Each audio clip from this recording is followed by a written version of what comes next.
Bonjour, bonjour, 大家好. Je suis Anne Anne. Ciao Anne Anne. J'ai créé cette page pour partager ce que je connais sur la langue et la culture chinoise.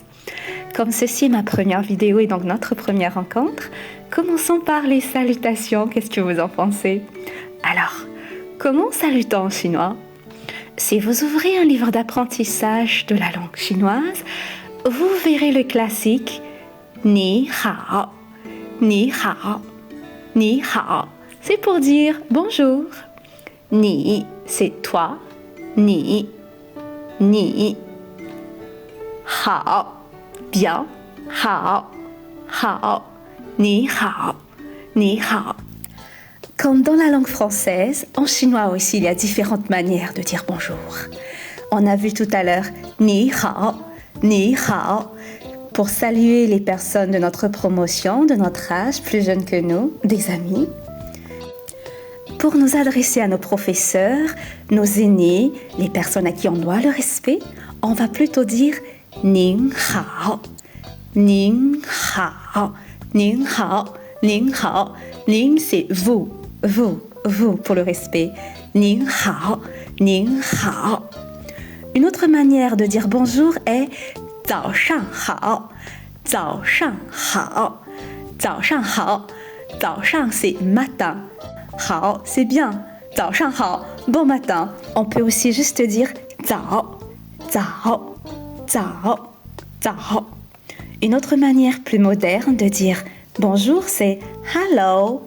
Hello, c'est comme le coucou en français. Ça vient de l'anglais hello, hello, hello, hello, hello, hello, hello, hello.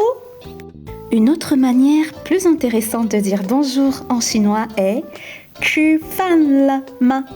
吃饭了吗? 吃饭了吗? As-tu mangé? 吃饭了吗? 吃饭了吗? Dans la culture chinoise, il est courant d'entendre l'expression « tu fan le main » qui signifie littéralement « as-tu mangé » comme une forme de salutation.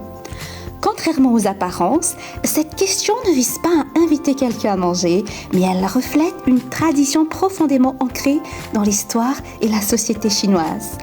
Pendant de longues périodes de l'histoire de la Chine, notamment durant les dynasties passées et même au XXe siècle, le pays a connu des famines et des périodes d'instabilité économique. La nourriture était une ressource précieuse et ne pas avoir assez à manger était une préoccupation majeure. Ainsi, si une personne avait pu manger, cela signifiait qu'elle se portait bien. 吃饭了吗 était donc une façon indirecte de demander « comment tu vas ?» Aujourd'hui, bien que la Chine soit devenue une puissance économique et que la famine ne soit plus vraiment une préoccupation quotidienne, cette expression reste largement utilisée, surtout parmi les générations plus âgées ou dans les régions rurales. Cependant, dans les villes et parmi les jeunes, elle tend à être remplacée par des salutations plus modernes comme ni hao, ni hao, ning hao. 您好 Hello, hello, 早上好 早上好 早 Mais bien sûr, même en ville, ils utilisent aussi l'expression 吃饭了吗 吃饭了吗